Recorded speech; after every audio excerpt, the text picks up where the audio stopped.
Yeah, we've had a near miss at Cooper's Plains, the level crossing just around the corner from that. It's a bit of a blind corner, and we get cars lined up across there when the booms come down because of the lights. You get cars lined up there and you come around the corner and then there's a car on the track. We departed Cooper's Plains station, and at Cooper's Plains it's a 50k corner around a blind corner to a level crossing. We'd come around the corner and there was a car across the level crossing. It was a peak hour situation, so they line up there from the traffic lights. And we've come around the corner and just had to hit the brakes and lay on the horn, and the car was able to move out of the way before we got to the level crossing. A colleague of mine has had a fatality at a level crossing, or the pedestrian crossing. It happens a lot where the passengers look at one train, they think that's the train it is, and then there's a train coming the other way. And this particular time it was at Wynnum, and they were coming down the hill, and they'd pushed through the gates to get to the train that they thought they were going to catch, and the other train coming the other way has collected them. After a fatality, the first thing that sets in, I guess, is the shock of what's just happened, trying to calculate all the things.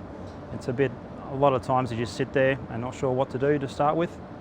And then as time goes by and everyone knows what's exactly has happened, it's a bit of a depressing time.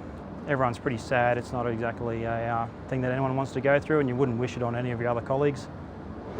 I guess the main thing is that people don't really associate the danger with what they're doing. I've seen cars drive around boom gates, not stopping, driving through the lights. We get pedestrians that just push through the gates and walk straight across in front of you.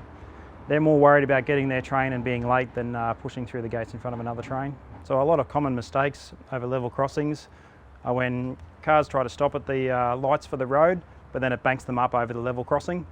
Also, when the boom's been down for a little while, cars tend to want to drive around them, and they also like to race the flashing lights of the boom gates as well. A lot of the common mistakes that I've witnessed coming into platforms are people pushing through the gates, walking in front of the train.